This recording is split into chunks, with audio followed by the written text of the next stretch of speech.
ঠিক কিনা? অনেক জায়গা গেলে দাদা দাড়ি টুপি পাগড়ি লাগাইয়া কি যে একটা বুজুর্গ বুজুর্গ ভাব, হেদায়েত হয়ে গেছে।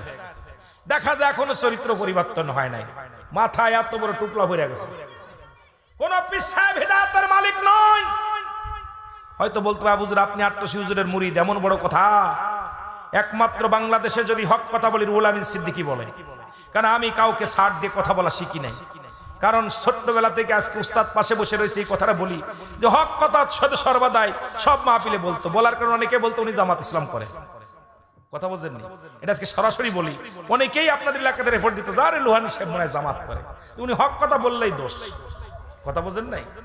কিন্তু হেদায়েতের মালিক ওই তাবলিগ জামাতের আমিন না, সরমুনার পীর সাহেব না, জামাত ইসলামের আমিন না, হেদায়েতের মালিক স্বয়ং আল্লাহ।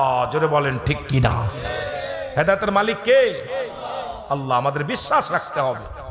এই বিশ্বাস না রাখার কারণে আমরা সমাজের মধ্যে চিন্তা করছি অমুক পীরের কাছে গেলে হেদায়েত হয়ে গেছে। নো, হেদায়েত হয়েছে উপর উপর।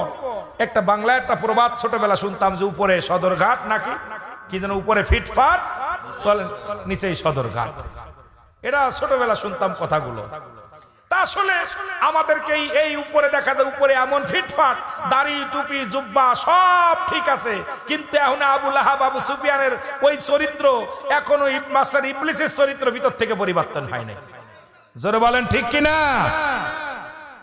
আমার ভাইরা, আমার বন্ধুরা, আমার যে কথা বলতেছিলাম,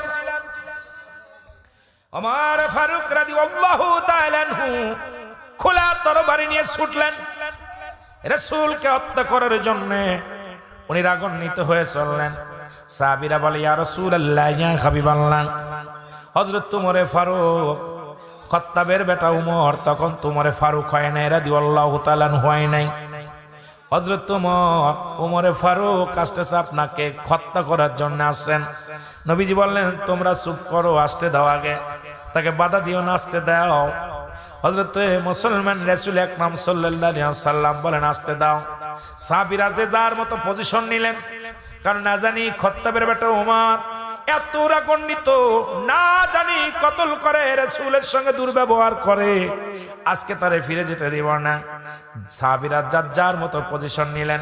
নবীজি বললেন তোমাদের এই পজিশন নেওয়া লাগবে না, খাত্তাবের বেটা ওমর আসবে, মুসলমান শুনে নাও। এ আমার ভাইরা, এদিকে নবীজি অপেক্ষা রইলেন। হযরত ওমর আস্তে আস্তে করে চলে গেলেন, বোনের বাড়িতে চলে গেলেন।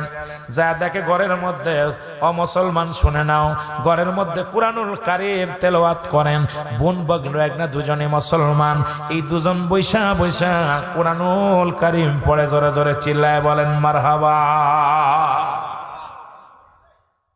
সূরা তাহা, সূরা তাহা পড়তেছে, তাহা শোনেননি? কথা বোঝেন?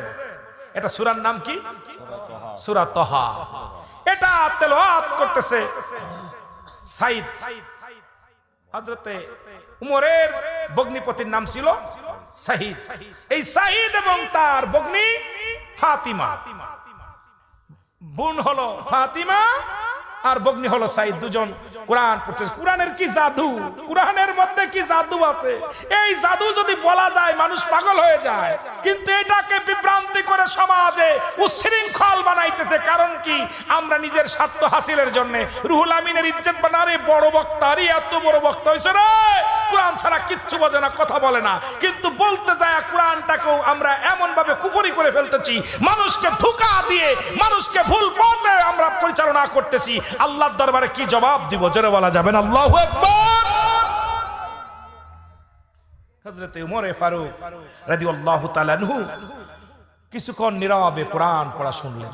আহা, শোনা পর দেখেই ওমরের ভগ্নিপতি এবং ওমরের বোন দেখার সঙ্গে সঙ্গে কোরআন পড়া বন্ধ করে থরথর করে কাঁপতেছে। শেষ। খোলা তরবারি হাতের মধ্যে আছে হযরত ওমরের। ওমর কিছুক্ষণ নীরব থাকলেন, কেউ কথা বলে না। হযরত সাইদ কথা বলেন না, ওই মুসলমান বোন কথা বলে না, কারণ ওমর রাগান্বিত, খাত্তাবের বেটা ওমর খুব রাগান্বিত, না জানি কতল করে ফেলবে, কোনো কথা বলে না। হযরত ওমর বলে বোন রে, একটু আগে তোমরা কি পড়তেছিলাম? বলে কোরআনুল কারীম থেকে তেলাওয়াত করতেছিলাম, এত মজা এত প্রেম। ওমর বলে বন্ডে আমাকে একটু আরেকবার পড়ে শোনাও। বলে ভগ্নিপতিরে ডাক দে, বলে তুমি আমার একটু শোনাও। কয় শোনানো যাবে না, তুমি অজু গোসল করে আসো, কারণ আমাদের এই কোরআন শুনতে লাগলে অজু লাগবে, গোসল লাগবে, পবিত্রতা লাগবে, কারণ এই কোরআনটার অনেক দাম। এই কোরআনটার অনেক দাম জানেন? এই কোরআনটা ওজন এতটুক মনে করেন না। এই কোরআন যখন নাজিল হলো পাহাড়ের উপরে, পাহাড় বলে আমি পারবো না, সহ্য করতে পারবো না। এটা পাতলা মনে করছেন, হাতে ধরছি, এটা কি ভার জানেন? পাহাড় বলে আল্লাহ এত ওজন, এত